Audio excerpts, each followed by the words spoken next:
মহান মে দিবস। মহান মে দিবসে আসলে শুভেচ্ছা জানাতে হয় কিনা আমি জানি না, তবে মহান মে দিবসে শ্রমিকদের যে অধিকার, সেই অধিকারের কথা নিয়ে আমরা কথা বলি, শ্রমিকের অধিকার প্রতিষ্ঠার জন্য আমরা কথা বলি।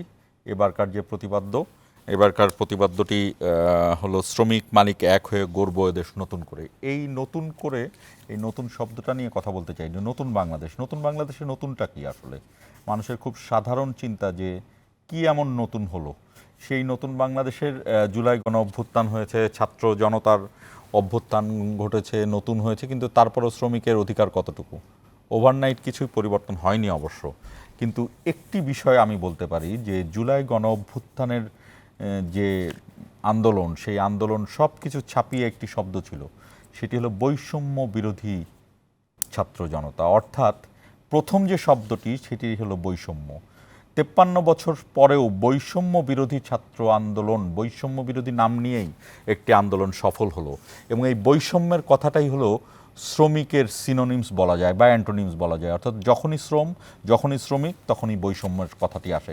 এখনও আসে, শুধু বাংলাদেশে আসে না, উন্নত যে বিশ্ব আমেরিকা সেখানেও আসে, উন্নত যে বিশ্ব ইউরোপ মহাদেশের যে উন্নত দেশগুলো সেখানেও আসে। খুব সাধারণ চোখেই এটা আসে। আমরা কথা বলবো আজকে শ্রমিকের অধিকার ও প্রাসঙ্গিক বিষয়। ইস্পাহানি মির্জাপুর জিরো আওয়ারের আজকের বিষয় এটি, শ্রমিকের অধিকার এবং প্রাসঙ্গিক বিষয়। এবং এই নতুন বাংলাদেশে আসলে সামনে কি হবে সেইটি নিয়ে আমরা আলোচনা করব। আমাদের সঙ্গে রয়েছেন শ্রম কর্মসংস্থান মন্ত্রণালয়ের মাননীয় সচিব এইচ.এম. শফিকুজ্জামান, আপনাকে স্বাগত। এবং রয়েছেন সমাজতান্ত্রিক শ্রমিক ফ্রন্টের সভাপতি রাজিকুজ্জামান রতন, আপনাকেও স্বাগত। প্রথমেই বরাবরের মতো আমরা শিরোনাম দেখে আসব। দর্শক, শিরোনাম দেখেই মূল আলোচনা শুরু করব।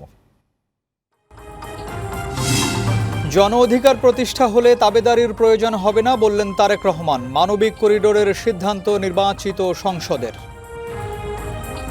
স্বাধীনতা প্রিয় জনগণ মনে করে করিডোর দেওয়া না দেওয়ার বিষয় সিদ্ধান্ত আসতে হবে জনগণের কাছ থেকে। সিদ্ধান্ত আসতে হবে জনগণের প্রত্যক্ষ ভোটে নির্বাচিত জাতীয় সংসদের মাধ্যমে।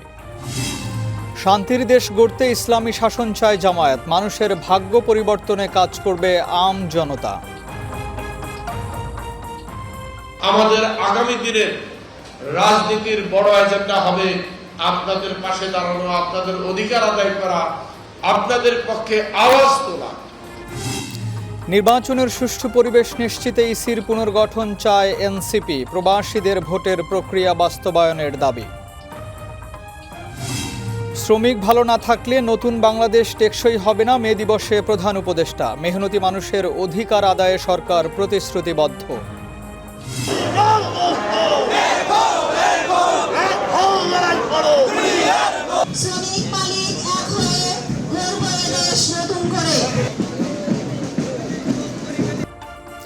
রাজধানীতে মে দিবসের বর্ণাঢ্য আয়োজন, ন্যায্য পাওনা আদায়ে কাজ করছে সরকার, বললেন শ্রম উপদেষ্টা।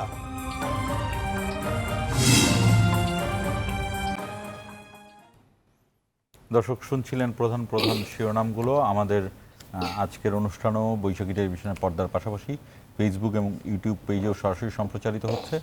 আপনারা চাইলে সেখানে কমেন্টে আপনাদের মতামত জানাতে পারেন এবং আমাদের সঙ্গে যুক্ত হতে পারেন।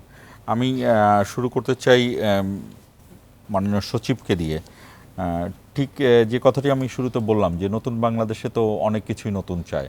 নতুন বাংলাদেশে অবশ্যই অনেক কিছুই নতুন হয়েছে এবং আপনারা আজকের যে অনুষ্ঠানের আয়োজন করেছিলেন সেটিরও ধারাটা একটু নতুন ছিল। কিন্তু শ্রমিকের অধিকারের একদম প্রথমেই যদি এই কথাতে যাই, শ্রমিকের অধিকারের ক্ষেত্রে আমি বলছি না যে অধিকার এই কয়েক মাসে আপনারা কতটা বাস্তবায়ন করে ফেলেছেন, এটা জানতে চাই না। এটি জানতে চাই যে আপনারা ঠিক এই সরকার, এ ধরনের সরকার বাংলাদেশে কখনোই ছিল না। অন্তর্বর্তীকালীন সরকার, ইন্টারিম গভর্নমেন্ট এবং অভ্যুত্থানের মাধ্যমে সরকার আসা, এই সরকার আসার পরে অনেক কিছুই রাতারাতি বদল হয়েছে। তা আপনারা শ্রমিক অধিকার বাস্তবায়নের জন্য রাতারাতি কি পরিবর্তন এনেছেন, যেটাই আর গেল 53 বছরে আসেনি? ধন্যবাদ। আমি বৈশাখী টিভির যারা দর্শকরা দেখছেন তাদেরকে শুভেচ্ছা জানাচ্ছি। আর মে দিবস আজকে কিন্তু 2 তারিখ অলরেডি হয়ে গেছে। তারপর আমি বলবো যে আমি মে দিবসে আমাদের যে শ্রমিক ভাইরা আছে তাদের প্রতি সালাম জানিয়ে যে আলোচনার সূত্রপাত করেছেন যে কি পরিবর্তন। প্রথম জিনিসটা হলো, যদি স্লোগানটা দেখেন যে মালিক শ্রমিক এক হয়ে আমরা নতুন করে দেশ গড়ব, এই থিমটা কিন্তু আসছে আমাদের chief adviser doctor professor Muhammad Yunus sir, এটা থিমটা ঠিক করে দিয়েছেন। এবং এখানে কিন্তু আপনার অন্তর্নিহিত যে শ্রমিকের অধিকার সেটা কিন্তু বলা আছে। আসলে সত্যিকার অর্থে এখানে রতন ভাই আছেন, তিনি আমাদের সাথে কাজ করছেন। আমরা শ্রমিকের অধিকার বাংলাদেশের প্রেক্ষাপটে মূলত আমাদের একটি আইন আছে, সেটা হলো আমাদের শ্রম আইন, এটি 2006-এর আইন। তো এই আইনেই কিন্তু আপনার অধিকারের বিষয়গুলো বলা আছে। এখন এই অধিকার যে বাস্তবায়নের ক্ষেত্রে বা এখানে মালিক পক্ষের কতটুকু সম্পৃক্ততা, সেই জায়গায় কিন্তু একটা গ্যাপ আছে। সেই গ্যাপটা কি, যে আমরা যে আইনে যা বলা আছে সেটা বাস্তবায়নের অনেক চ্যালেঞ্জগুলো আছে, একইভাবে মালিকদের একটা প্রভাব ছিল। তাই এখন যে জিনিসটা হলো, যে আপনি বললেন যে 5ই আগস্টের পরে যে পরিবর্তিত সরকার, বৈষম্যহীনতার জন্য যে আন্দোলন, যে কারণে আপনার এতগুলো স্যাক্রিফাইস, সেখানে যদি আমরা এই 8 মাস পরে আমরা যদি এখনও চিন্তা ভাবনা বা আমাদের মধ্যে মাইন্ডসেটটা এরকম থাকে যে মালিকরা সবসময় শোষণ করবে আর শ্রমিকরা শোষিত হবে, সেখান থেকে কিন্তু বেরিয়ে আসতে হবে। এবং সবসময় রতন ভাইরা যারা অ্যাক্টিভিস্ট ছিলেন, শ্রমিক আন্দোলন নিয়ে যারা কাজ করছেন, ওনাদের কিন্তু একটা স্লোগান ছিল, দুনিয়ার মজদুর এক হও। এখন কিন্তু আমরা বলছি দুনিয়ার মজদুর না, অর্থাৎ মালিক শ্রমিক এক হয়ে কাজ করো। এটার ক্ষেত্রে যে বেসিক পরিবর্তন সেটি হলো যে আমাদের আইন অনুযায়ী একটি প্ল্যাটফর্ম আছে, সেটাকে বলা হলো ট্রাইপার্টিট কনসালটেশন একটা ফোরাম, টিসিসি বলে। এবং সেখানে শ্রমিক পক্ষের 20 জন থাকে, মালিক পক্ষের 20 জন থাকে, আর সরকারের পক্ষ থেকে আমরা 20 জন থাকি। এই 60 জনের, এটা হলো আইএলওর মডেল অনুযায়ী এবং আমাদের আইন অনুযায়ী। এবং এবারেই প্রথম যেটি হলো যে আমরা এটা পুনর্গঠন করেছি, শ্রমিক পক্ষের যে 20 জন, সেটি আমরা একটা গণতান্ত্রিক প্রক্রিয়া এনেছি। কীভাবে? সেটা হলো একটা সার্চ কমিটি করে, এবং সেটার এই প্রক্রিয়ার মধ্যে আইএলও এবং আমাদের ইউরোপিয়ান ইউনিয়ন এখানে অবজারভার হিসেবে ছিল। অর্থাৎ অনেক সময় হয় কি, অনেক সময় সরকারের এখানে ইন্টারভেনশন থাকে, সেটাকে এখানে রতন ভাই কিন্তু ওই গণতান্ত্রিক প্রক্রিয়ায় কিন্তু আমাদের টিসিসির মেম্বার। তাহলে কি দাঁড়াচ্ছে, আমাদের লিগ্যাল ম্যান্ডেট যেখানে এই বিষয়গুলো নেগোসিয়েশন করবে, সেই প্ল্যাটফর্মটা কিন্তু আপনার একটা ব্যালেন্স প্ল্যাটফর্ম, এবং মানে কি বলবো, যে আসল রিপ্রেজেন্টেশন আছে, মানে প্রকৃত শ্রমিক লিডাররাই ওখানে রিপ্রেজেন্ট করছেন। তো সেই জায়গায় হচ্ছে কি, যে বার্গেনিংয়ের বিষয়গুলো, এখানে নেগোসিয়েশনের বিষয়গুলো আপনার একটা ব্যালেন্স জায়গায় আসছে। অর্থাৎ মালিক বা সরকারের পক্ষ থেকে মালিকদের যে প্রভাব ছিল, সেই জায়গায় আপনার মালিকরা যে সরকারকে প্রভাবিত করতো, সেখানে শ্রমিকদের অনেক ক্ষেত্রেই যে তাদের যে বঞ্চনা গঞ্জনা, তাদের যে অ্যাবিউজ করা, তাদের ট্রেড ইউনিয়নের যে বিষয়গুলো ছিল, সেটাকে দমিয়ে রাখা, সেই জায়গাটা কিন্তু আমরা একটা সমান্তরালে আনতে পেরেছি। এটা যেমন একটা দিক। এরপরে দেখেন, এটা তো লিগ্যাল ম্যান্ডেট। আরেকটা হলো যে আমার আইনি ম্যান্ডেটের বাইরে যেটি আছে, যে ইন্টারিম গভর্নমেন্ট অনেক ক্ষেত্রে সংস্কার করছে, এবং 11টা সংস্কার কমিশনের মধ্যে শ্রম সংস্কার কমিশন, এবং এই শ্রম সংস্কার কমিশন এটা হলো সবচেয়ে বড় কমিশন, অর্থাৎ সংখ্যার দিক থেকে এখানে 19 জন সদস্য ছিলেন। এই শ্রম সংস্কার কমিশন যখন প্রথম গঠন হয়, তখন মাত্র 9 জন দিয়ে গঠন করা হয়েছিল, এবং সেখানে আমাদের সুলতান ভাই, যিনি এটার কমিশনের প্রধান, উনি বিলসের নির্বাহী পরিচালক ছিলেন। এবং সেখানে যারা এখানে ছিলেন, তাদের হয়তো এরকম শ্রমিক অ্যাক্টিভিস্ট অথবা এটা নিয়ে কাজ করেছে, তাদের অংশগ্রহণ ছিল। পরে মালিক পক্ষকে আমরা এখানে ইনক্লুড করলাম, এবং সেখানে একটা ব্যালেন্স অবস্থা, 9 জন শ্রমিক পক্ষ বা তাদের রিপ্রেজেন্টেটিভ, আর 9 জন হলো মালিক পক্ষের। তাহলে দেখেন, আমাদের লিগ্যাল ম্যান্ডেট যেটা ছিল, যে দুই পক্ষ সমান্তরালে ব্যালেন্স করবে, ওনাদের আলোচনার মাধ্যমে যদি কোনো নেগোসিয়েশন, যদি ডিসপিউট থাকে, তখন আমরা সরকার ইন্টারভেন করি। সেখানে কিন্তু শ্রম সংস্কার কমিশন এবং আমাদের যে টিসিসি আইনের ম্যান্ডেট এবং মন্ত্রণালয় শ্রম কমিশন, ওনারা যেটা 21 তারিখে যে রিপোর্ট সাবমিট করেছে, এই রিপোর্টের পিছনে কিন্তু আমাদের যে মানে ফিলসফি এই সরকারের পুরোটাই কিন্তু রিফ্লেকশন হয়েছে। এবং আমরা বিএলএ মোটামুটি ফাইনাল করে ফেলেছি, আমরা অপেক্ষা করছিলাম ওনাদের রিপোর্টের জন্য। এখন ওই জায়গায় যতটুকু গ্যাপ আছে, আমরা সেখানে যদি এই বিএলএটা আমরা হয়তো 2 থেকে 3 মাসের মধ্যে এটা নতুন অর্ডিন্যান্স করে করব, তখন যে জিনিসটা হবে, যে আপনার যেখানে আইনের ক্ষেত্রে যে একটা পক্ষের বেশি প্রভাব ছিল, আর একটা পক্ষ আপনার সবসময় আপনার নিগৃহীত হয়েছে, সেই জায়গাটা আমরা ব্যালেন্স আনতে পারবো, এবং সেটা করতে পারলেই কিন্তু এই অধিকারগুলো আসবে। এবং সেখানে আমরা এখন যে বিলে আমরা ড্রাফট করেছি, সেখানে অনেকগুলো বিষয়, ওনারা যে রিপোর্ট দিয়েছে, এর অনেকগুলো কিন্তু কাজ হয়েছে। আমরা এই সরকার আসার পরে একটা সবচেয়ে বড় কাজ করেছি, এখানে রতন ভাই শ্রমিক লিডাররা ছিলেন, মালিক পক্ষের সবাই ছিলেন, সেটি হলো 18 দফা। অর্থাৎ এই যে শ্রমিক অসন্তোষ বা এই যেগুলো ছিল 5ই আগস্টের পরে, সেই জায়গাটা আমরা 18 দফার ডকুমেন্ট যেটা সিগনেচার করা হয়েছে, মালিক এবং শ্রমিক পক্ষ অনেক সময় 180 ডিগ্রি ছিল, তাদেরকে আমরা একই টেবিলে নিয়ে আসছি। এবং এই 18 দফায় যেগুলো বলা আছে, এগুলো আপনার ওনাদের ইয়েতে যেটা আছে রিপোর্টে আছে, এটি আবার আইএলওর যেটা রোড ম্যাপ বলা হচ্ছে সেখানেও আছে, আবার এটা যদি আমি ইউরোপিয়ান ইউনিয়নের অ্যাকশন প্ল্যান আছে সেখানেও আছে, আমেরিকার 11 পয়েন্ট, আমরা আসলে সবগুলো নিয়ে কাজ করছি। এখন খুবই এখানে একটা জিনিস আছে যে শ্রম আইনটা কিন্তু আমাদের দেশের অন্য আইনের মতো নয়। শ্রম আইনটা এমন একটা বেসিক আইন, অর্থাৎ এখানে কিন্তু শ্রমিকদের অধিকারের যেমন বিষয় আছে, মালিকের প্রোটেকশনের বিষয় আছে। এবং এই আইনের প্রক্রিয়াটা কি, এটা কিন্তু দুই পক্ষের আলোচনার মাধ্যমে হবে। এবং আমরা যখন বিএলএ যখন সংশোধনের জন্য আমরা কাজ করছিলাম প্রায় গত 6 মাস ধরে, সেখানে প্রথম যে ডিসপিউটগুলো ছিল 101টা, এবং এই যে দুই পক্ষ মিলে কিন্তু আমরা 101টার মধ্যে 79 অর্থাৎ 79টা আমরা দুই পক্ষে একমত হয়েছে, বাকি 22টা নিয়ে ছিল, সেটা নিয়ে আমরা বিস্তর আলোচনা করেই কিন্তু একটা জায়গায় আসছি। কোনো জায়গায় হয়তো সরকার ইন্টারভেনশন লাগবে এবং সেটা আমরা করব। জি, আমি রাজিকুজ্জামান রতনের কাছে আসি। রাজনীতি দীর্ঘ সময় করছেন এবং শ্রমিক রাজনীতিটাই আপনি সবচেয়ে বেশি করছেন, এবং যে কথাগুলো আমরা বলছিলাম যে আপনি তো আমাদের এই এন্ডে সবসময় বিরোধী জায়গার থেকেই ছিলেন।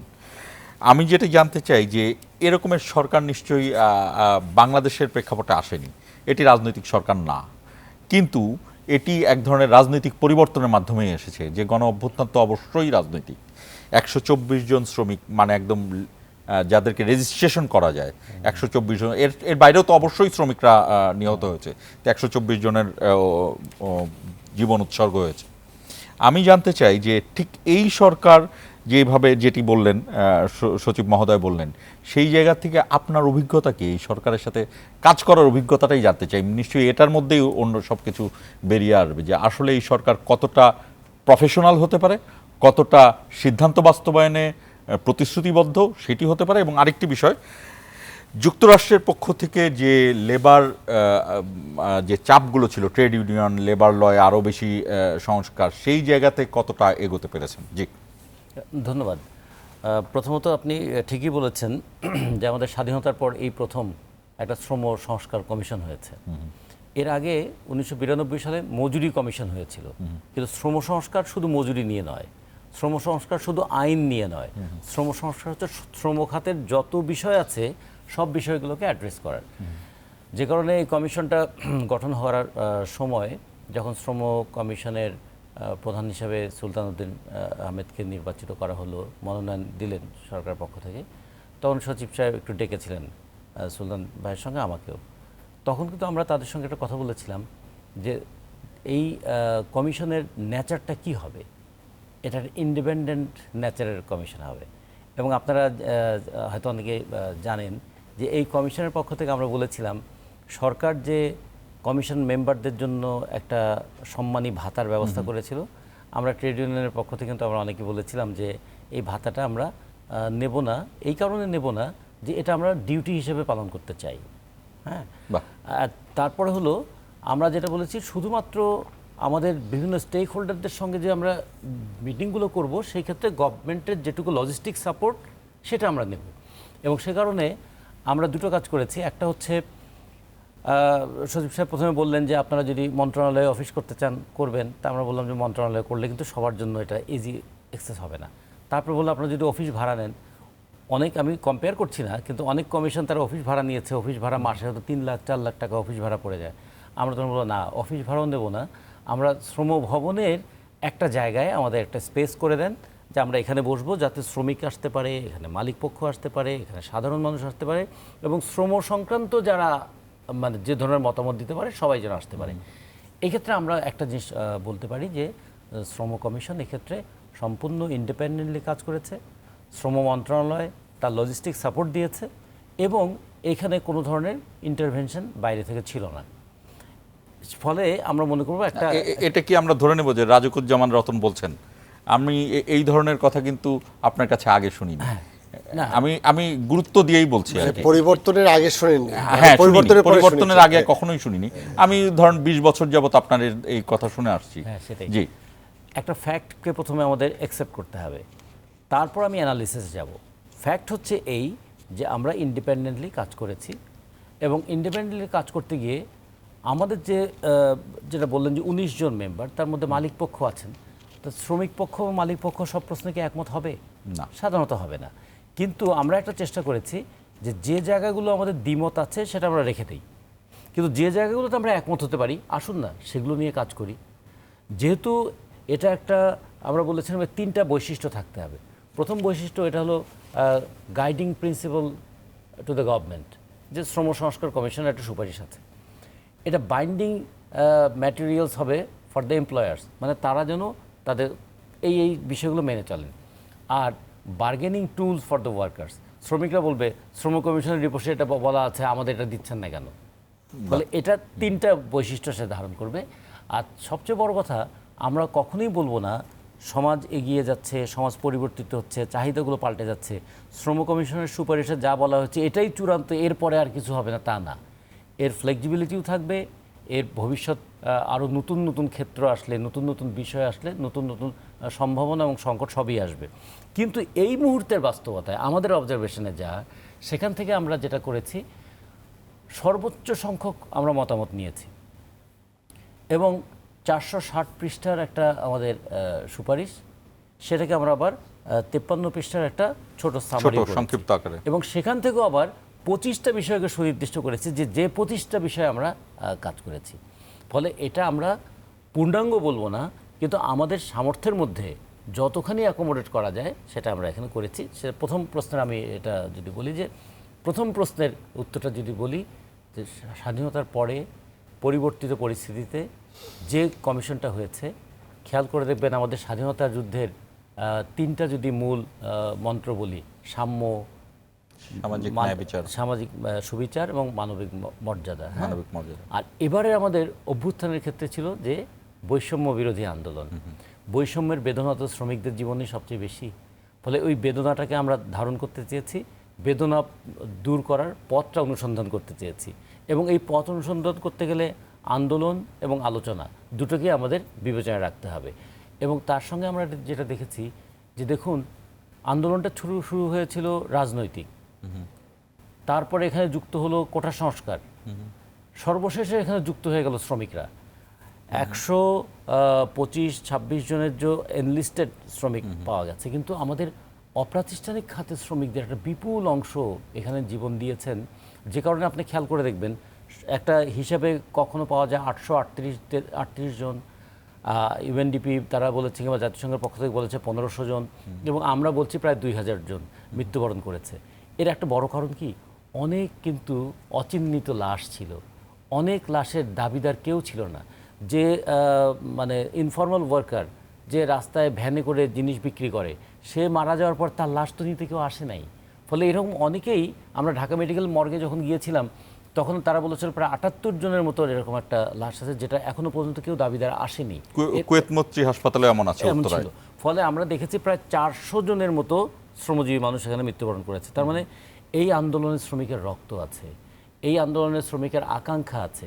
ফলে এই আন্দোলনের মধ্য দিয়ে যে সরকার আছে, অন্তর্বর্তীকালীন সরকার, আমরা তার কাছে বলবো যে অন্তর্বর্তীকালীন সরকার একটা অগণতান্ত্রিক শাসন থেকে গণতান্ত্রিক শাসনে যাওয়ার পথটা যেমন তিনি সুগম করবেন, ঠিক তেমনি অন্তর্বর্তীকালীন সরকারের সময় যে সুপারিশগুলো আসবে, এই সুপারিশটা পরবর্তীতে নির্বাচিত সরকারের কাছে যেন একটা বাইন্ডিং হিসেবে থাকে, যে অন্তর্বর্তীকালীন সরকারের সময় এই সুপারিশ ছিল, আপনি কিন্তু নির্বাচিত সরকার হিসেবে বাস্তবায়ন করবেন। এই জায়গাটাতেই সচিব মহোদয়ের কাছে আসতে চাই। আমরা ছোট্ট একটি বিরতিতে যাব, কিন্তু আমি কথাটা শুরু করে যেতে চাই।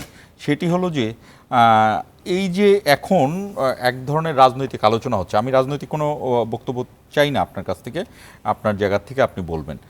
রাজনৈতিক আলোচনাটা এমন যে এই সরকার কি করতে পারে কি করতে পারে না, সেইখানে আমার প্রশ্নটা হলো যে এই যে সংস্কার কমিশনের সুপারিশ, এই সুপারিশটা আপনারা সরকারি কাঠামোয় কি স্ট্যাটাসে রেখে যাবেন, যেই জায়গায় আগামীতে যখন একটি নির্বাচিত সরকার আসবে তারা প্রচলিত কোন উপায়ে সেটিকে আত্মীকরণ করবে, নাকি সেটিকে আরও সংশোধিত আকারে, যেটি বললেন যে এটি তো আর বেদবাক্য না, যেটা করা হয়েছে এটাও চেঞ্জ হতে পারে, সেই জায়গাতে আমি খুব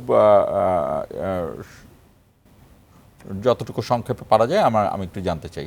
আমরা এরপরে বিরতিতে যাব।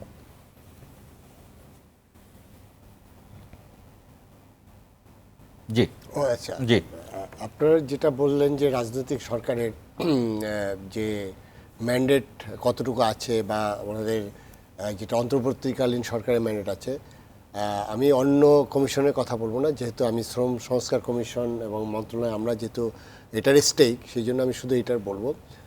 আপনার যেখানে এখন কমিশন যেগুলো আছে তার মধ্যে সবচেয়ে ভাইটাল যেগুলো আলোচনা বিশেষ করে মাঠে ঘাটে যেটা আছে সেটা হলো আপনার নির্বাচন সংস্কার কমিশনের বিষয়টা আছে, সংবিধান ঐক্যমত্য কমিশন আছে, সংবিধান কমিশন, আর আমাদের শ্রম সংস্কার কমিশন।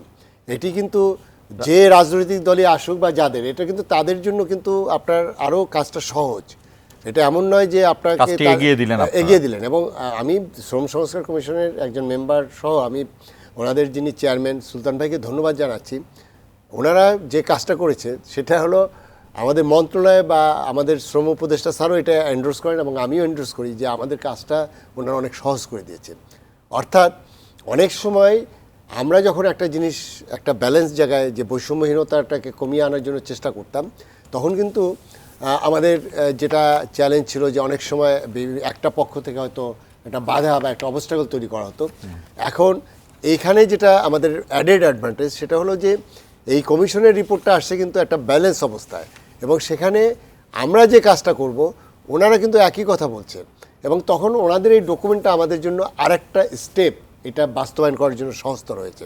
এবং আমি অন্য কমিশনের বিষয়ে কমেন্ট করব না, কারণ হলো এটা আমার এখতিয়ারও নেই।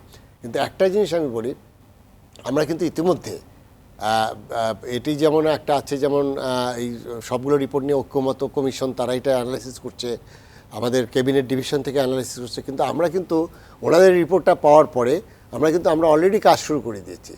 অর্থাৎ হলো যে এটার মধ্যে অনেকগুলো কাজ হয়ে গেছে, অনেকগুলো যে কাজগুলো আবার কি করতে হবে এটা নিয়ে কিন্তু আমরা অলরেডি অ্যানালাইসিসও করেছি, এবং একটা বেসরকারি বিশ্ববিদ্যালয়ের সাথে আমরা একটা এমইউ করেছি এই বিষয়ে, এবং তারাও কিন্তু এটা অ্যানালাইসিস করছে। এটার সাথে ইভেন আইএলও সম্পৃক্ত আছে, ইউরোপিয়ান ইউনিয়ন সম্পৃক্ত আছে, এবং আমাদের যে এরা আছে যে কমিশন, আমাদের কমিশনটা কিন্তু এমন নয় যে তার কমিশন রিপোর্ট সাবমিট করছে এটা ঠিক, কিন্তু আমাদের এই কাজগুলো কিন্তু অব্যাহত থাকবে। অর্থাৎ কমিশন আমাদের সাথে আছে, অর্থাৎ commission part of our ministry. এটা এমন না যে কমিশন রিপোর্ট দিয়েছে অতএব কমিশনের সাথে আমাদের আর কোনো সংযোগ নেই। আমরা আসলে কমিশনের সাথে সংযুক্ত হয়ে আমরা সামনের দিকে এগিয়ে যাচ্ছি।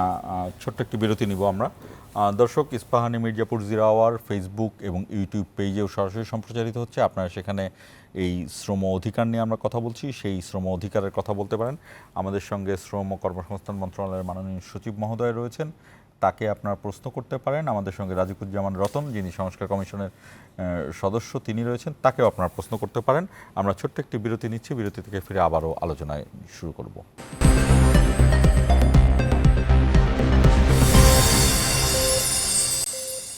আবারও স্বাগত ইস্পাহানি মির্জাপুর জিরো আওয়ারে। আমাদের আজকের বিষয় শ্রমিকের অধিকার এবং প্রাসঙ্গিক বিষয়।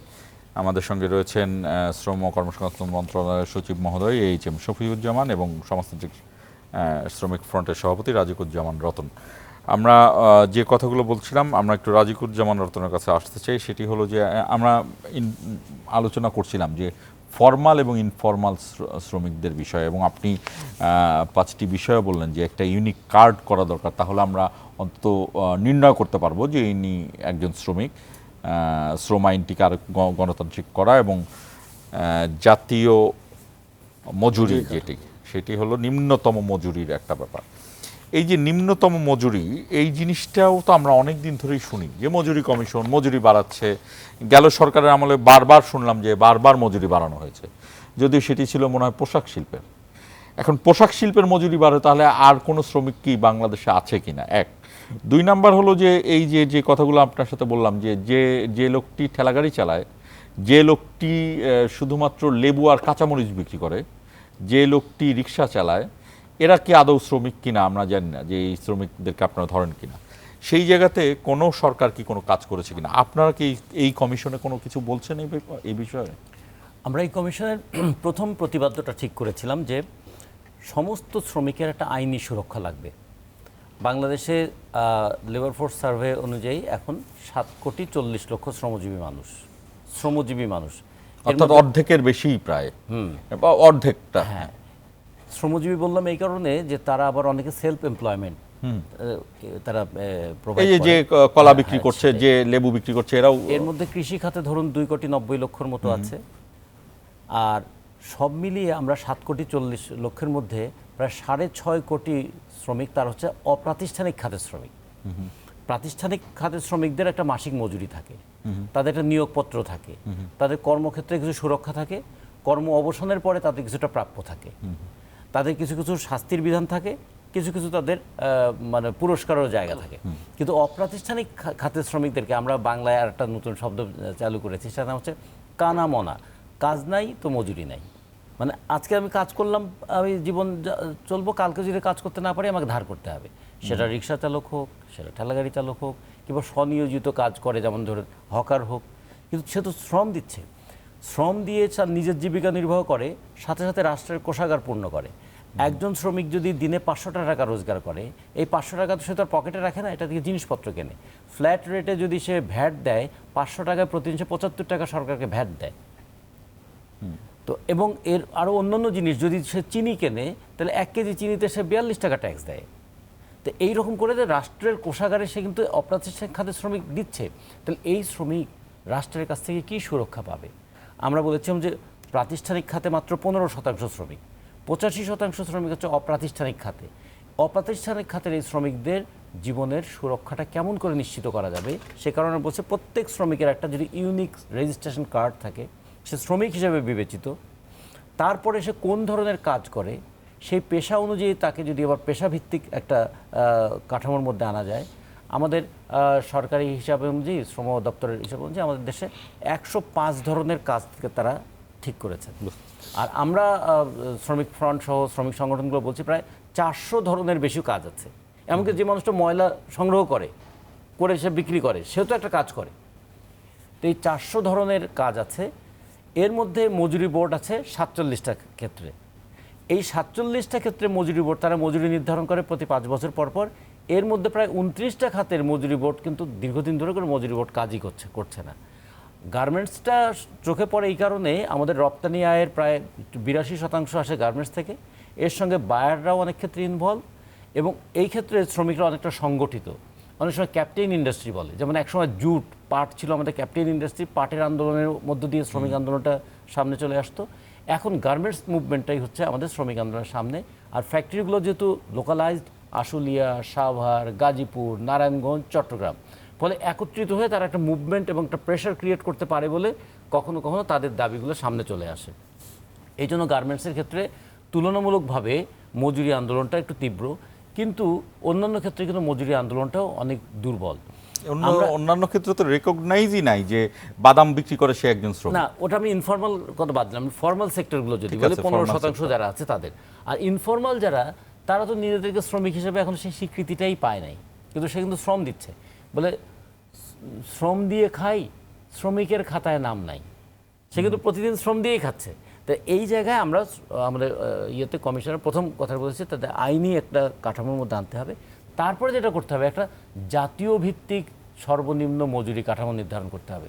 পৃথিবীর প্রায় 90টা দেশে এরকম একটা বটম লাইন তৈরি করা আছে। হ্যাঁ, তো আপনি 5 ঘন্টা কাজ করলে কত টাকা আপনি পাবেন, হ্যাঁ, কিংবা 1 ঘন্টা কাজ করলে আপনি কতটা পাবেন, ঘন্টা ভিত্তিক। এবং আমেরিকার মতন দেশে যেখানে স্টেটের ভ্যারিউ করে, তা এইটা একটা সর্বনিম্ন বটম লাইন করব, যার নিচে দেয়া যাবে না, কিন্তু দক্ষতা এবং যোগ্যতা অনুযায়ী বার্গেন করে সে বাড়িয়ে নিতে পারে। এই আলোচনাটাই যেহেতু আমাদের সাথে মাননীয় সচিব মহোদয় আছে, এই যে রাজিকুজ্জামান রতনের যে আলোচনা, এই আলোচনা অনেকটা ইউটোপিয়ার মতো, যে বাংলাদেশের একজন রিক্সা পোলার শ্রমিক হবে, তার কাছে একটা কার্ড থাকবে, সে 5 ঘন্টা রিক্সা চালাবে, রিক্সা চালানোর পরে যে টাকা তার কাছ থেকে নিতে চায়, আমি একটা উদাহরণ থেকে বলছি, যে রিক্সার যে মালিক সে কত টাকা নিতে চায়, আর সেই জায়গাতে যদি কোনো বনিবনায় কোনো সমস্যা হয়, দ্বন্দ্ব হয়, তখন ও জানবে যে এই জায়গায় একটা অফিস আছে, সেই অফিসে গেলে আমি বলতে পারবো এই যে আমার আইনি কার্ড।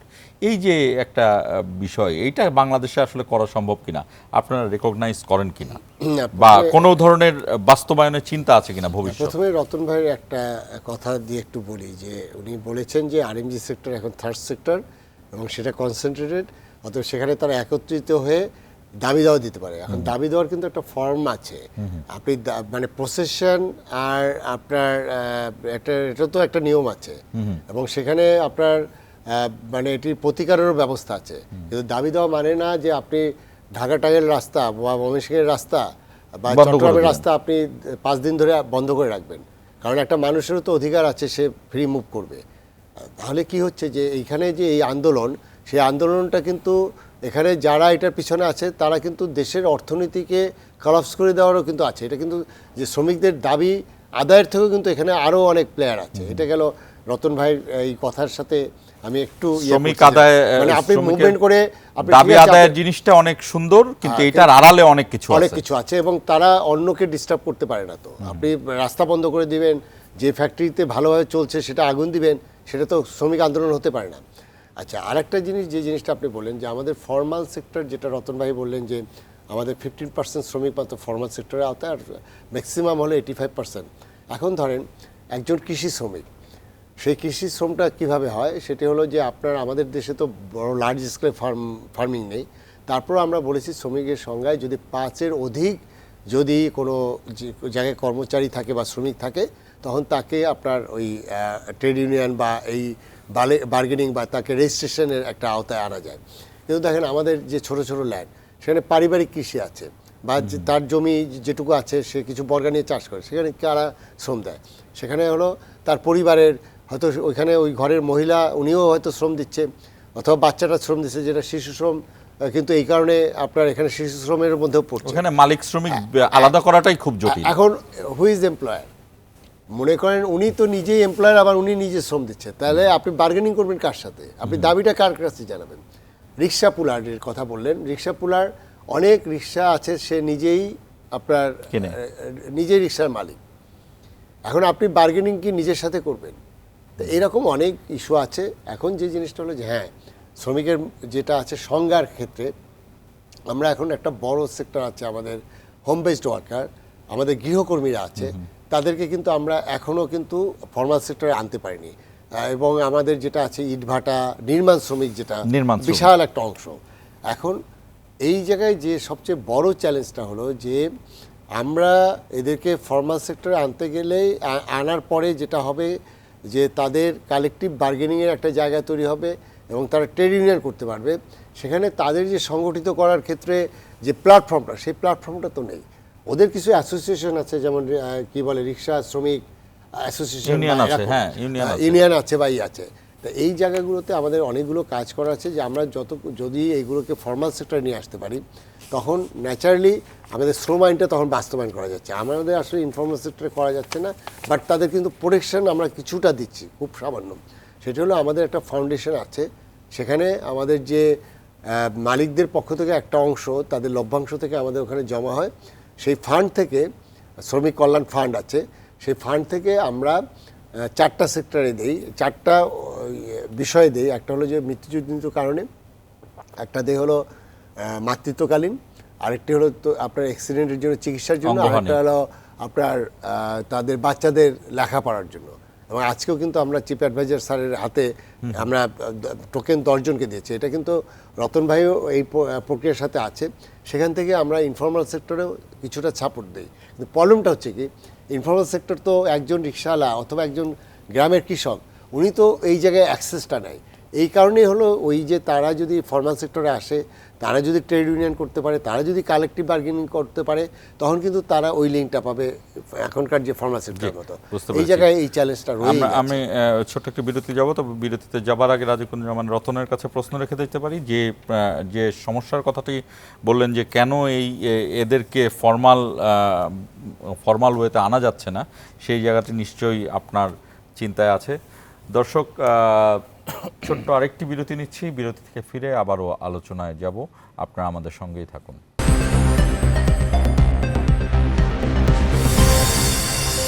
আবারও স্বাগত ইস্পাহানি মির্জাপুর 0 আওয়ারে। আমরা শ্রমিক অধিকার নিয়ে কথা বলছি। আমি বিরতির আগে বলেছিলাম রাজীবুজ্জামান রতন, আপনার কাছে আসতে চাই। যে কথাগুলো বললেন সচিব মহোদয়, সেই জায়গাতে আপনাদের প্ল্যান কি? আপনার কথার পরে আমরা আমাদের বিষয়টি পরিবর্তন করব, অন্য বিষয় যাব। জি, দুটো জিনিস। শ্রমশক্তি বিক্রি করে মজুরি পায় তাকে শ্রমিক বলবে। নিজের জমিতে কাজ করলে, নিজের ঘরে কাজ করলে, অথবা নিজের কাপড়টা নিজে ইস্ত্রি করলে, সে তো এখান থেকে টাকা নেবে না। আমি নিজে রান্না করে খেতে বসে আমি ওখান থেকে বিল নেব, তা নেব না। এই জন্য বলা হচ্ছে যখন সে শ্রমশক্তি বিক্রি করে, ভ্যালু অ্যাড করে এবং তার বিনিময়ে মজুরি পায়, তখন সে শ্রমিকের আওতায় পড়বে। কিন্তু কিছু জিনিস কমন থাকে, যেমন ধরো রিক্সা চালক নিজের রিক্সা নিজে চালায়, কিন্তু মাইলেজটা হিসাব করবে কিভাবে, আমরা রিক্সা ভাড়াটা নির্ধারণ করবো কিভাবে। তাহলে সেক্ষেত্রে রিক্সা চালকরা একটা ইউনিয়ন করে তারা বলবে 1 কিলোমিটার যদি রিক্সা চালাই আমাকে 25 টাকা দিতে হবে। তখন সরকার বলবে না 25 টাকাটা একটু বেশি হয়ে যায়, ভোক্তাদের সঙ্গেও কথা বলে এটা হয়তো 15 টাকা হবে। এই ক্ষেত্রে বার্গেনিং করে হয়তো তখন হবে যে প্রতি কিলোমিটারে ভাড়াটা 20 টাকা হবে। এই যে বার্গেনিং করার ক্ষমতাটা অর্জন করা, এটার জন্য আমরা ইনফর্মাল সেক্টরেও প্রতিষ্ঠান পুঞ্জ হিসাবে তখন তারা ইউনিয়ন করার প্র্যাকটিস করবে এবং তারা বার্গেনিং করবে। যেমন সরকার যেমন আমি আমার জমির ধানটা উৎপাদন করি, আমি খাই, কিন্তু কখনো যদি আমার 1 কেজি চাল কিনতে হয় তখন তো আমার বাজার থেকে চালটা কিনতে হবে। সরকারকে চালের দাম একটা নির্ধারণ করে দেয় না, চালের দাম নির্ধারণ করে দেয়, মৌসুম সময় ধানের দামটা নির্ধারণ করে দেয়, সরকার তেলের দাম নির্ধারণ করে দেয়। হ্যাঁ, তো ফলে এই যে দাম নির্ধারণী, যখন পণ্যের দাম নির্ধারণ হয়, শ্রমশক্তিটা যখন পণ্য হয়েছে নিশ্চয়ই তার দামটাও নির্ধারণ করা যাবে যে 8 ঘন্টা কাজ করলে মজুরিটা কত হবে। একটা রিক্সা চালক, যেটা আমরা খুব জটিল মনে করছি, সেটাকেও আস্তে আস্তে সরল করাটাও আমাদের কাজ। সেই রিক্সা চালক যদি রিক্সা চালালে মালিককে প্রতিদিন এখন 120 টাকা সে জমা দেয়, তা 120 টাকা জমা দেওয়ার পরে তার বাকি তার কতটুকু থাকে, মালিকরা যদি বলে না আমি রিক্সা দেব না, 500 টাকা আমাকে জমা দিতে হবে, তখন এই তার বার্গেনিং এর জায়গাটা দর কষাকষিটা কোথায় হবে। এই জন্য এই ক্ষেত্রে ইউনিয়ন করার একটা বিষয় আছে। আর আরেকটা বিষয় যেটা আমরা মনে করি যে এবারের যে স্লোগানটা হয়েছে, স্লোগানটায় বলা হয়েছে যে মালিক শ্রমিক এক হয়ে দেশটাকে গড়ে তুলবে। উৎপাদনের ক্ষেত্রে কিন্তু মালিক শ্রমিক এক না হলে কাজ হয় না, কারণ মালিক কারখানা করে, শ্রমিক সঙ্গে শ্রম দেয়। কিন্তু বিরোধটা লাগে যখন উৎপাদিত পণ্য বন্টন হয় অথবা ভোগ হয়। ফলে আমরা কিন্তু উৎপাদনের ক্ষেত্রে একসঙ্গে পরস্পর বিরোধী বৈশিষ্ট্য নিয়েও একসঙ্গে আসে। মালিকের উদ্দেশ্য কি? সে উৎপাদন করে মুনাফা করবে। শ্রমিকের উদ্দেশ্য কি? উৎপাদনে অংশগ্রহণ করে সে মজুরি পাবে। তাহলে মজুরি যত কম দেওয়া যাবে মালিকের মুনাফা তত বাড়বে। আর শ্রমিক চাইবে সে এখানে কতখানি ভ্যালু অ্যাড করেছে সেই অনুযায়ী সে মজুরিটা নির্ধারণ করবে। আমাদের চারপাশে যা কিছু আয়োজন সব তো শ্রমশক্তির প্রয়োগের ফলে। এই কাপের চা খাচ্ছি, এটা চা শ্রমিকরা চা পাতা না তুললে তো চা হতো না। এই কাপটা তো কোনো শ্রমিক না বানালে হতো না। এই টেবিলটা তো কাউকে না কাউকে বানাতে হয়েছে।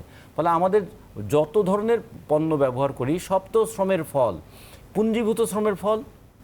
ফলে এই পুঞ্জীভূত শ্রমের ফল, এখানে শ্রমিকের শ্রম যুক্ত আছে। এই শ্রমিক যার যখন শ্রম দেওয়ার ক্ষমতাটা হারিয়ে ফেলবে তখন তাকে কে নিরাপত্তা দেবে?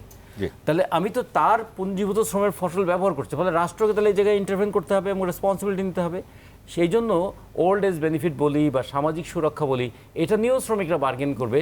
বুড়ো বয়সে আমার এই কাজের হাতটা কি ভিক্ষুকের হাতে পরিণত হবে, নাকি আমি রাষ্ট্রের কাছ থেকে সহায়তা পাবো? এই জায়গায় আমরা মনে করি কাজ করার অনেক সুযোগ আছে এবং দরকার আছে। আমি ঠিক এই মুহূর্তে হয়তোবা এটি সরাসরি শ্রমিকের বিষয় না, তবে এটি আমি আনতে চাই। সেটি হলো যে আপনারা জানেন যে ডেমোগ্রাফিক ডিভিডেন্ড বলে একটা কথা আছে, জনমিতিক লভ্যাংশ। এটি একটি দেশে একবারই আসে এবং বাংলাদেশ ঠিক সেই এর চূড়ান্তে অবস্থিত। অর্থাৎ আমাদের 15 থেকে 50 বছরের জনসংখ্যা এখন সর্বোচ্চ এবং কর্মঠ জনসংখ্যা বা অদক্ষ এবং দক্ষ জনসংখ্যার সবচেয়ে বেশি এখন। এবং আপনি যে শ্রমজীবী কথা বলছিলেন, শ্রমজীবী কিন্তু এই মানুষগুলাই ঠিক 15 বছর পরে কেউ 60 বছরে যাবে, কেউ 55 বছরে যাবে এবং এই তার শ্রমের যে শক্তি, সেই শক্তি কমতে থাকবে। আমি দুইটা ওয়েতেই জানতে চাই, আপনি যেমন এই পক্ষে আছেন, সেই পক্ষে আপনাদের প্ল্যান কি, এইটা নিয়ে কি চিন্তা করছেন, সরকারকে কি বলবেন এবং সরকারের প্ল্যান কি? এই জায়গাতে আমি সচিব মহোদয়ের কাছে আসতে চাই যে আপনাদের শ্রম মন্ত্রণালয়ের কি প্ল্যানিং, যে আগামী 15 বছর আমরা এই ডেমোগ্রাফিক ডিভিডেন্ডকে কি কাজে লাগাতে পারি? প্রথমে আমাদের একটা বড় চ্যালেঞ্জ একটা জায়গায়, সেটা হলো যে আমাদের ডিম্যান্ড এবং সাপ্লাই সাইডের আসলে ব্যালেন্স নেই। অর্থাৎ আমাদের শ্রম শক্তির যে ডিম্যান্ডটা আছে যেসব সেক্টরগুলোতে, সেই অনুযায়ী কিন্তু আমি মানুষটাকে দক্ষ হিসেবে তৈরি করতে পারছি না। এটা একটা বড় গ্যাপ। এইটার গ্যাপের একটা কারণ হলো আমাদের একাডেমিয়া, অর্থাৎ আমাদের এডুকেশন ইনস্টিটিউট, আমরা যে লোকগুলোকে বের করছি পড়াশুনো করে বা ইয়ে, সে কি আমার আগামী 15 বছর এআই থেকে শুরু করে আমাদের যে টেকনোলজিগুলো আসবে সেই অনুযায়ী কি আমি মানুষগুলো তৈরি করছি কিনা, এটা একটা ইম্পর্টেন্ট। এবং আমাদের আরেকটা হলো যে প্রতি বছর 22 লক্ষ মানুষ হলো আপনার কর্মক্ষেত্রে ঢোকে, তার মধ্যে অর্ধেকটা যায় দেশের বাইরে, সেটা দক্ষ অদক্ষ মিলে টেলে যাচ্ছে, আর বাকিটা তো এখানে থাকছে। সরকার তার মধ্যে 10 লক্ষ বা 11 লক্ষ যেটা দেশে থাকছে, তার মধ্যে মাত্র 1 লক্ষ এমপ্লয়মেন্ট সরকার জেনারেট করছে, মানে পাবলিক সেক্টরে। বাকি তো 9 লক্ষ বা 9.5 লক্ষ লোক কিন্তু আপনার প্রাইভেট সেক্টরে আপনার অ্যাবজর্ব করছে। এখন দেখেন প্রথম কি দরকার সেটা হলো যে আমাদের তো ইনভেস্টমেন্ট আসতে হবে, আমাদের এখানে ইনভেস্ট করতে হবে। তারপরে হলো কি যে আমি যদি ইনভেস্ট করি তখনই তো আপনার আসবে, ওই যে কর্মসংস্থান হবে। সেই জায়গাগুলোতে আমার এই 10 লক্ষ লোকের জন্য যে কর্মসংস্থান, সেই ইনভেস্টমেন্ট কি আমার এখানে আছে কি না, আমার মার্কেটটা কি, এই অনেকগুলো কিন্তু বিষয় রয়েছে। এখন আপনি যে জিনিসটা বলেন যে ডেমোক্রেটিক ডিভিডেন্ড যেটা আছে, জাপানের উদাহরণ আর বাংলাদেশের উদাহরণ দিই। জাপানের উদাহরণটা হলো কি যে আমাদের বাংলাদেশ হলো পিরামিডাল শেপ, অর্থাৎ আমাদের নিচে অনেক লোক আছে, মানে অল্প এজের, তারা আস্তে আস্তে উপরের দিকে যাবে পিরামিডে। আর জাপান হয়ে গেছে রিভার্স, এবং সেখানে যেটা সমস্যা হচ্ছে ওদের কিন্তু কাজের লোক নেই। এই জন্য কিন্তু জাপান এখন বাংলাদেশ থেকেও ইভেন স্কিল লোক নিয়ে যাচ্ছে, কারণ ওদের হলো নেগেটিভ গ্রোথ বার্থ রেট। আমাদের বাংলাদেশে যে মানুষগুলো আছে সেই মানুষগুলোকে প্রথমে আমি যদি দক্ষ করতে পারি, এবং সেই দক্ষটা হলো যুগের সাথে মিলিয়ে, এবং সেই জায়গায় যে জিনিসটা হচ্ছে সবচেয়ে বড় গ্যাপটা কোথায়, সেটা হলো যে আমাদের ইন্ডাস্ট্রিতে যে পিপলগুলো লাগবে, আমাদের একাডেমিয়া বা আমাদের ইনস্টিটিউট থেকে যে লোকগুলো বেড়াচ্ছে বা টেকনিক্যাল লোকগুলো, এবং আমাদের ব্যুরোক্রেসি বা আমলাতন্ত্র বা পলিসি মেকার, সেখানে কিন্তু আপনার একটা গ্যাপ, মেলবন্ধন লাগবে। সেই মেরুবন্ধনের জন্য আমরা অলরেডি আমাদের বিভিন্ন ইউনিভার্সিটির সাথে কাজ করছি এবং ইন্ডাস্ট্রির সাথে কাজ করছি, যাতে ডিমান্ড এবং সাপ্লাইয়ের জায়গায় একটা ব্যালেন্স। আমরা একদম শেষ প্রান্তে 1 মিনিটের বেশি সময় কোনো মতেই দিতে পারবো না। আচ্ছা, আমাদের ধরুন প্রাইমারি স্কুলের প্রথম শ্রেণীতে ভর্তি হয় 29 লক্ষ ছেলে মেয়ে। মেট্রিক পরীক্ষা কয়েকদিন আগে হলো, এসএসসি পরীক্ষা হচ্ছে যেটা, সেটাতে হচ্ছে 19 লক্ষ। তার মানে দেখেন ক্লাস 1 থেকে ক্লাস 10-এ 10 লক্ষ ঝরে গেল, এরা কোথায় যায়? আবার যারা এসএসসি পরীক্ষা দিচ্ছে তার মধ্যে 14 লক্ষ দেবে এইচএসসি, তার মানে মেট্রিক থেকে ইন্টারমিডিয়েট আবার 5 লক্ষ ঝরে যাবে।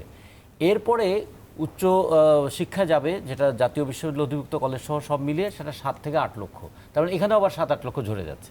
তাহলে এই যে ঝরে যাওয়া মানুষগুলো, এরা তো ভবিষ্যতে সম্পদ হতে পারত। আমরা যে স্কিল ডেভেলপমেন্টের কথা বলছি, এই মানুষগুলো তো স্কিলের সুযোগ থেকে বঞ্চিত হয়ে গেল। তাহলে রাষ্ট্রকে এখানে একটা গুরুত্ব নিতে হবে। এই কারণে এই যে ডেমোগ্রাফিক ডিভিডেন্ডটা একসময় কিন্তু ডেমোগ্রাফিক বার্ডেনের উপর, যেটা হলো অদক্ষ শ্রমশক্তি।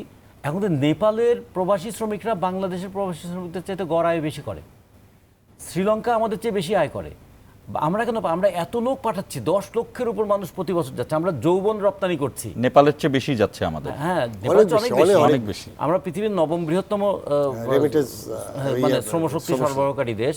গোটা পৃথিবীকে শ্রম দিয়ে আমরা সহযোগিতা করছি, কিন্তু রেমিটেন্স পাওয়ার দিক থেকে কিন্তু আমরা নেপালের চেয়েও পিছিয়ে আছি যদি প্রপোর্শনালিটি ধরি। এটা কেন? এখানে কিন্তু দুটো ফ্যাক্টর। একটা হলো স্কিলের একটা গ্যাপ আছে, 2 শ্রমশক্তি বাইরে রপ্তানি করার ক্ষেত্রে যে নানা ধরনের জটিলতা আছে, যে ব্যয় আছে, সেটা একটা ফ্যাক্টর। সেগুলো আর একটা বিষয়। কিন্তু আপনি যে ডেমোগ্রাফিক ডিভিডেন্ডের কথা বললেন, এই ডিভিডেন্ডকে রিয়েলি যদি সাস্টেইনেবল ডিভিডেন্ডে রূপান্তরিত করতে হয়, তাহলে কিন্তু এখানে আমাদের কাজ করার অনেক আছে। আমরা শ্রম কমিশনে এটা বলেছি যে দক্ষতা নিরূপণ করা, দক্ষতা নির্ধারণ করা, দক্ষতার মান উন্নয়ন করা, সে ব্যাপারে একটা ধারাবাহিক। দুজনকেই আমি স্বাগত জানাচ্ছি আমাদের এবং শুভেচ্ছাও জানাচ্ছি আমাদের সঙ্গে যুক্ত থাকার জন্য। একদম শেষ প্রান্তে দর্শক, একটি প্রাসঙ্গিকভাবে আমি বলি, অ্যালেক্স হেলি একজন উপন্যাসিক ছিল, তার রুটস খুব বিখ্যাত একটি উপন্যাস, সেখানে ছিল দাস প্রথার কথাটি। আমি জানি না আমাদের যে শ্রমিকরা যায় সেটিকে আসলে আধুনিক দাস প্রথা কিনা, এই ব্যাপারে আমি কোনো প্রশ্ন তুলতে চাই না, তাদেরকে দাস হিসেবে বলতেও চাই না, কিন্তু যারা ভাবতে পারেন, যারা বিশ্লেষণ করতে পারেন, তারা কি সেটাকে দাস প্রথার কথা বলতে পারেন কিনা, আধুনিক দাস প্রথা, আমি জানি না। তবে এই জায়গার থেকে শ্রমের যে মূল্যায়নের কথা বললেন আমাদের 2 অতিথি, যে বিদেশে যারা যাচ্ছেন তারা আমরা অন্য অনেক দেশের চেয়ে কম আয় করছি, সেই জায়গাটি নিশ্চয়ই খুব দ্রুত উত্তরণ ঘটাবে, এবং এটি হয়তোবা নতুন বাংলাদেশের নতুন করে ভাববার, কারণ ডক্টর মোহাম্মদ ইউনূস আমাদের প্রধান উপদেষ্টা এই জায়গাতেই সবচেয়ে বেশি কাজ করে থাকেন। এই প্রত্যাশা রেখে শেষ করছি আজকের ইস্পাহানি মির্জাপুর 0 আওয়ার।